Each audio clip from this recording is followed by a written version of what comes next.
What's up, everyone? Welcome into Dodger Heads, presented by DodgerBlue.com, part of the Blue Wire Podcast Network. My name is Jess Beagle. Special guest joining us today, former Dodgers slugger and top prospect turned pitcher, DJ Peters. DJ, I appreciate you joining us. I know you're prepping for the 2024 season, so thanks for taking a few minutes to be with us today.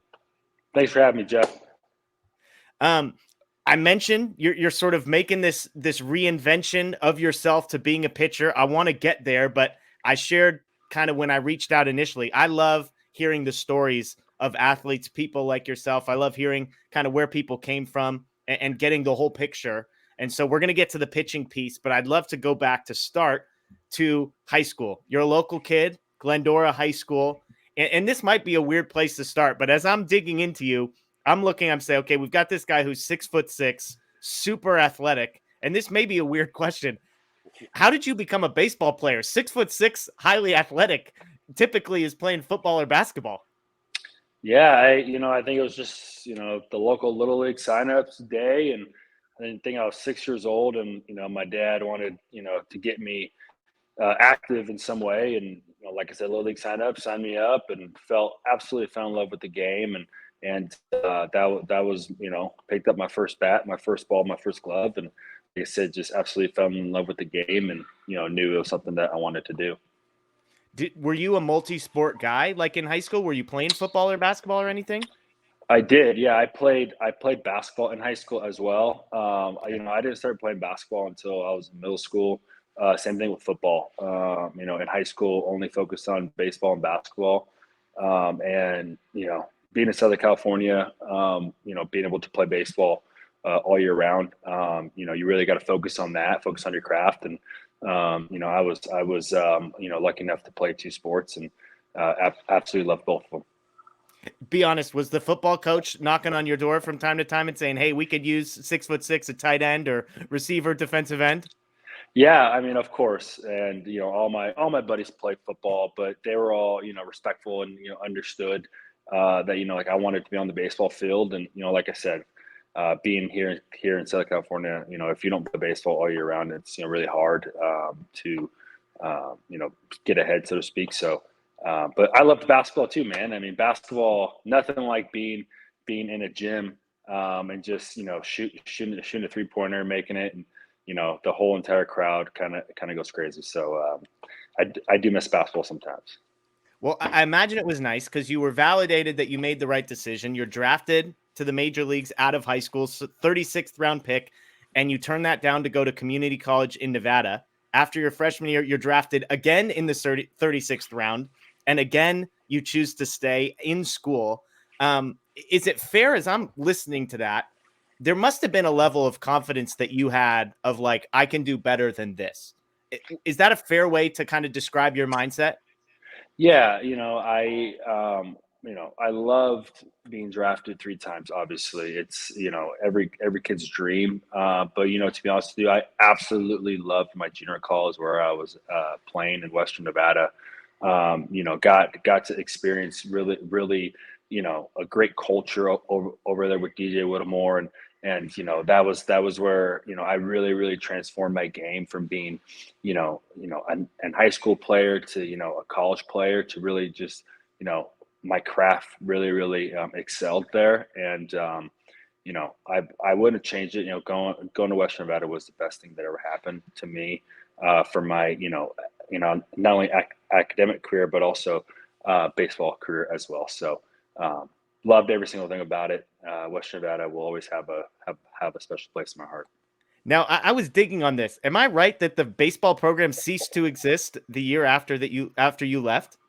Yeah. Unfortunately, my sophomore year, 2016, was the last year of the program, and Crazy. we were a one game away from going to the World Series. We lost to Yavapai, but what heck of a ride! Really loved all those boys, and was it's definitely something I will always cherish for sure. So after that sophomore year, you've committed to play baseball at Cal State Fullerton, and then in the 4th round, the Dodgers draft you. You grew up in Glendora, just down the road from Dodger Stadium. I'm guessing growing up a Dodger fan. Take me into the moment when you've been drafted twice, so you know what that feels like. But the fourth round is a very different feeling, I imagine, than the 36th round. And being drafted by the hometown team is very different than being drafted by Chicago or Texas. Yeah, I mean, you nailed it right on the head. I grew up a Dodger fan. Grew up 25 miles from Dodger Stadium. Grew up going, to Dodger games all the time. During the summer. And when the Dodgers called my name, it was an absolute dream come true to just be able to just be drafted by the team and to know that I will go and play in the minor leagues. Obviously, the goal is to play in the big leagues, right? But just getting the opportunity to put on a Dodger uniform was a dream come true of mine. Being drafted by the Cubs and Rangers was an absolute blessing as well. Like I said, anytime you get drafted is awesome. But that one in 2016 was definitely a little bit more special, just because I grew up a fan of the team. Was there any doubt you were signing? I mean, you could never say this out loud because you've got to have a little bit of negotiating. But when you sit back and that day ends and you're sitting with your family or whoever you're sitting with, is it like, Mhm. hey, we're going? Like, hopefully the numbers work themselves out.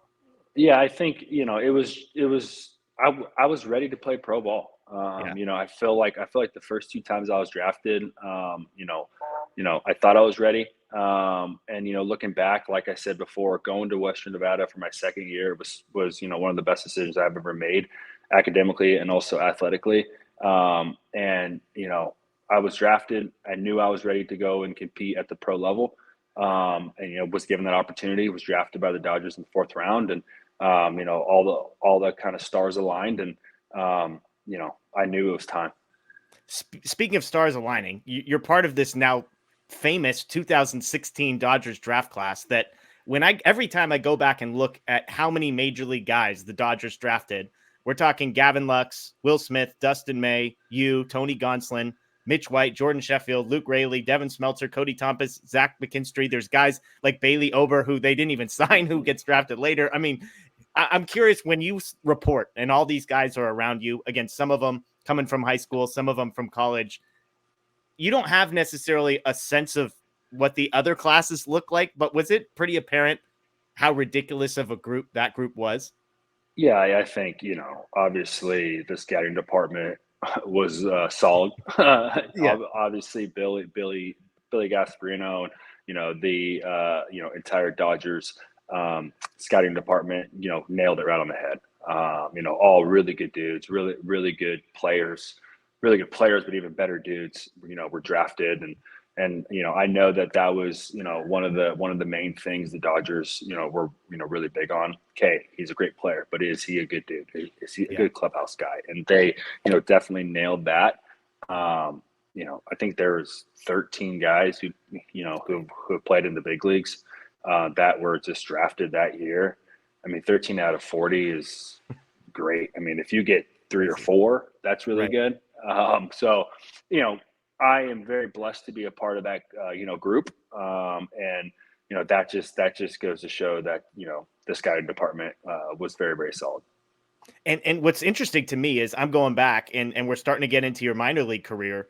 There was a point where you were the top ranked prospect in that whole group. I mean, going back, you're a pro. Your first year, you've got an OPS over 1,000. Your second year, you're the Cal League MVP. Your third year, 29 home runs at AA. Your fourth year, you're promoted to AAA, added to the 40-man roster.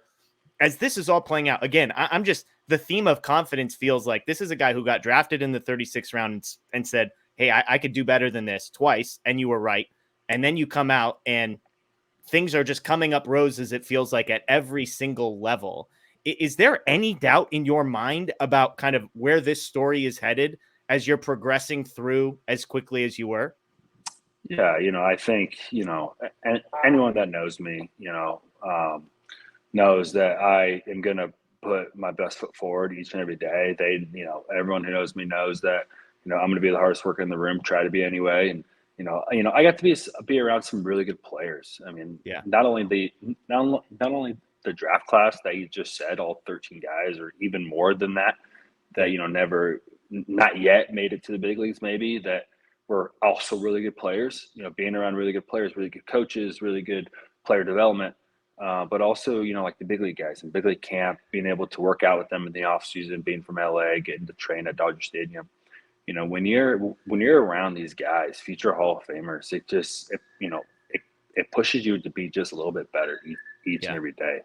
And I was fortunate enough to come through a system that believed in player development, strength and conditioning, nutrition, and getting better each and every year. And each and every year you want to get better and better and better. Um, and I was just fortunate enough to be there. As I'm playing this out, almost not really, I'm just going year by year. And then all of a sudden, okay, 2019, you're promoted to AAA, you're added to the 40-man roster, and that's like, oh man. And then 2020 happens. The COVID shutdown happens. And I believe I think it was Michael Grove who was in a similar spot as you, where he's on the 40-man roster, but like not at the major league level. And so you're at the alternate site. Looking back, knowing sort of how your career has played out now, do you look back on 2020 and kind of wonder how things might have been different if you had gotten a year to play either at the minor league level or the major league level that year?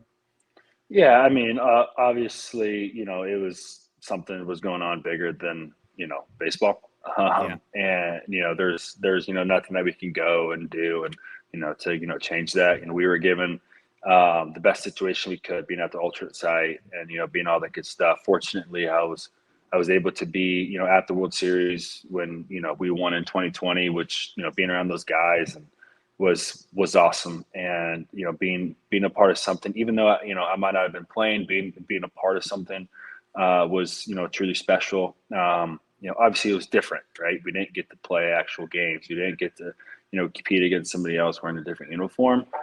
Talking about at the alternate site, but we made the most of what kind of we were given. And I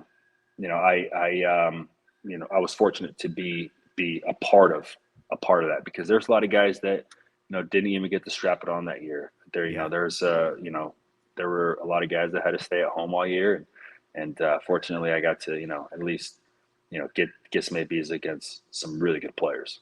Yeah. The next year, 2021, feels like it's probably the high point and maybe the low point of your career, because you get called up, you make it to the major leagues, you debut, which to your point is, maybe not the finish line that everybody draws up. Like, hey, I just want to get there. And yet at the same time, lots of guys never get there, even if they're drafted as highly or even higher than you were. So you get called up by the Dodgers, you get 18 games in the major leagues, and then you get designated for assignment. You mentioned growing up a Dodger fan. You're probably at this moment thinking, hey, I made it. I'm going to be here for a while. We're going to try our best. How did you, as I'm going backwards here, you were 24, 25 years old. How did you handle that moment at that point in your life and your career? Yeah, I mean, it was a dream come true. Getting the call to debut and play in front of my friends and family and loved ones, and being able to share that moment with them was something I will always cherish. Good, bad, ugly, great, doesn't matter. It's something that very few people get to experience playing in the major leagues. So I was very fortunate that I got to do that at Dodger Stadium in front of my friends and family. And grew up a Dodger fan, like I said, and I just very, very surreal moment. I want to say I appreciate your perspective, because even as we're talking about 2020, you're like, hey, yeah, it was the alternate side. It wasn't perfect, but like I got to play, and some guys weren't even getting to play, and I got to be around guys. And as we're talking about 2021, you're making your debut, but then you're getting DFA'd, and you're like, hey, that moment, like you can appreciate the positives and find the positives, which I think, as we're going to get to sort of where we are today, I imagine is part of the reason that you're still here, part of the reason that you're still getting after it, because you just seem to have an optimism. So I just, even in just meeting you now, I really appreciate that and feel like it probably is part of the reason that you've stuck around and you're still in this. Thank you. I really appreciate that.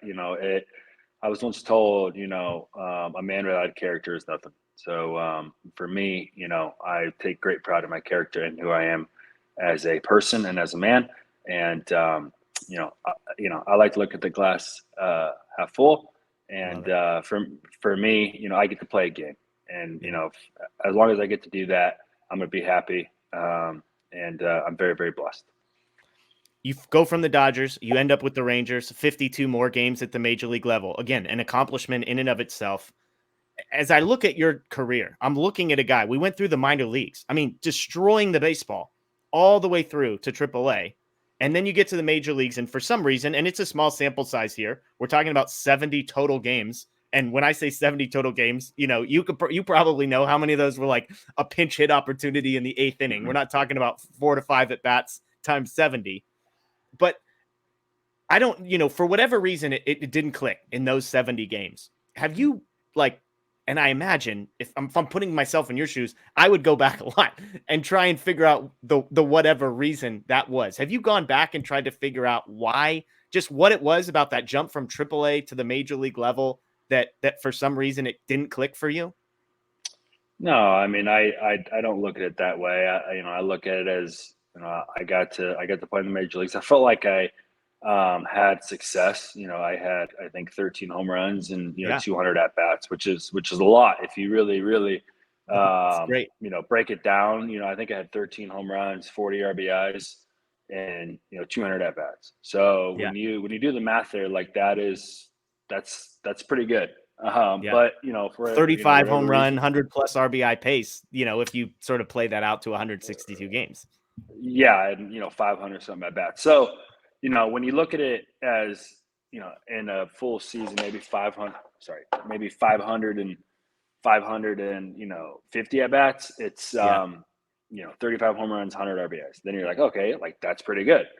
But when you look at it kind of from a different perspective, it is what it is. I felt like I performed well, but like I said, got to play in the major leagues. I'm looking at it that way, and now I'm trying to get back to the major leagues as a pitcher, and I'm very, very excited for that. So let's get to that. You go to Korea, you come back, you're with the Nationals for a bit, you're with the Tigers in 2023. I wake up Wednesday morning and I see a video that gets retweeted onto my timeline. Former prospect DJ Peters throwing 95-mile-an-hour fastballs and a nasty slider.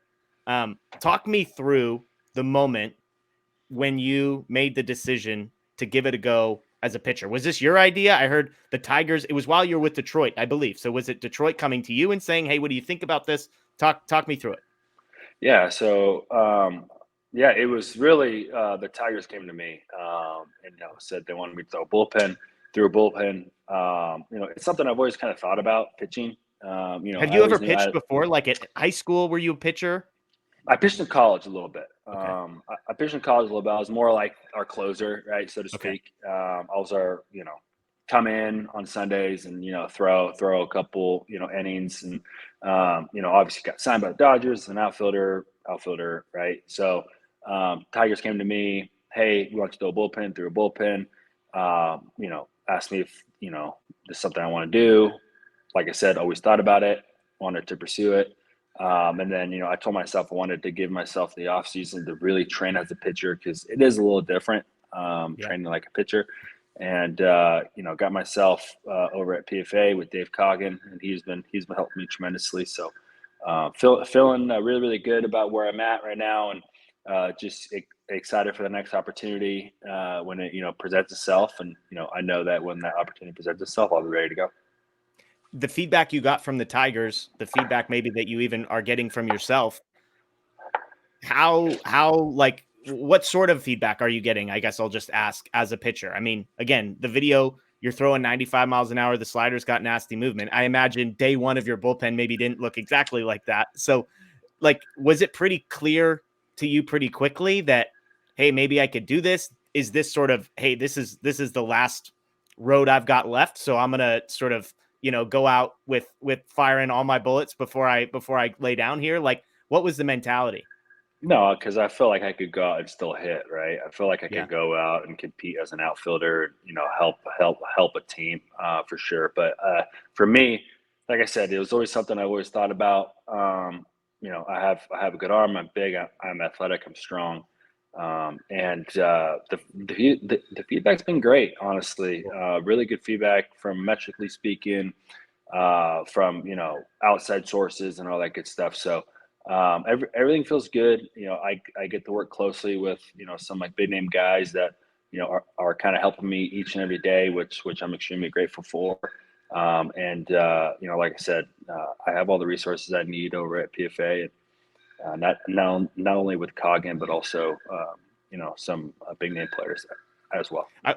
And you don't have to name anyone you don't want, but I was going to ask, like, are there former teammates of yours that you've gone back to and asked for advice or asked, hey, can you watch this and give me some feedback? Yeah, of course. Like I said before, I've gotten to play with some pretty good players who are really good friends of mine too. So being able to kind of bounce off them and not only talk about, our friendship, but also day to day, but also, the baseball side, and being able to kind of help them. Cause it was kind of a two-way street, right? When I was a hitter, they'd ask me, what do you think about this from a hitter's perspective? So now, I get to kind of see it from like the other side of the coin, and now I'm asking them questions about pitching, and I feel like I have an advantage because I get to see it from kind of a hitter's point of view. Yeah. So I like I said, fortunate to be around really good players, and being able to know really good players that are helping me each and every day. Give me the scouting report on kind of the pitcher that you envision yourself being. Are we talking about? Are you going to try and stretch yourself out to be a starter? Are you a reliever? Just give me the DJ Peters scouting report. Yeah, I think I'm just trying to go out there and compete, right? I think, I feel like I have enough stamina to, go out there and, throw a couple innings. But, when you look at me from first glance, you're like, okay, probably a reliever, right? Big 6'6", 240 pounds, throw, a couple pitches, you're probably thinking bullpen guy. So we'll see, whenever I get out there and I get the opportunity with, whatever team that may be, I know that they'll have a plan for me, and I'll have a plan as well, and just got to execute. But obviously, you want to pitch every inning of every game, being the position player in me. So I'm training to go the mile. I love it. And 95. I mean, is that kind of where we're at fastball velocity? Have we touched higher? We've touched higher than that. Yeah. So we're just it's early enough, or early in the lives, so to speak. Yeah. It's mid-January. If you're throwing mid nines in mid-January, that's pretty good. I love that. Okay, and so yeah. I was talking with the trainer you've mentioned. He was the one that I reached out to, who connected me to you because I was so intrigued by this. He mentioned that you have gotten a little bit of interest. Can you tell us anything about teams that have reached out? And I mean, have you gotten any offers? Are we looking for like a spring training invite? Yeah, I there's definitely some conversation there. Obviously I threw a couple days or yesterday, and that's where you saw, and we've gotten interest, we've gotten phone calls, emails, texts, all that good stuff. So I'm just going to be throwing weekly, and when that opportunity comes around, I know that teams will kind of jump on it, and I'm excited for it. And is your goal kind of invite to spring training and say, hey, just give me a chance to go out there and compete? Yes. Yeah. I want an opportunity. I want to help. An organization. And I feel like I have a lot to offer, not only on the field, but also off the field. And being, like I said, being a hitter at the highest level in the major leagues is really hard to do.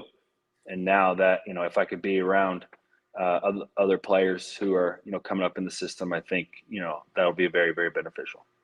I love it. Well, DJ, again, I'm excited. I think it's awesome when I hear of guys that are willing to put themselves out there and say, hey, this is the option that's being presented to me. Let's go for it. I'm not afraid to fail. I'm not afraid to try something new. And for you to recognize in yourself the capacity to go out and do it, like you said, you're throwing mid to upper 90s potentially, and trying something new out. I'm excited for you that you're getting some interest. Obviously, selfishly, I think it'd be awesome to see you back with the Dodgers trying something out. So I'm hoping they get wind of that video and reach out with an offer to come to spring training. But best of luck with everything, man. Again, I really appreciate this, and hope that it works out for you.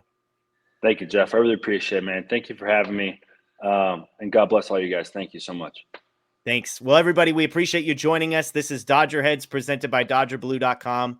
You can subscribe, ring the notification bell down below on YouTube, or find us on Apple, Spotify, and Google, the Dodger Heads podcast. Enjoy the rest of your day, folks. As always, go Dodgers.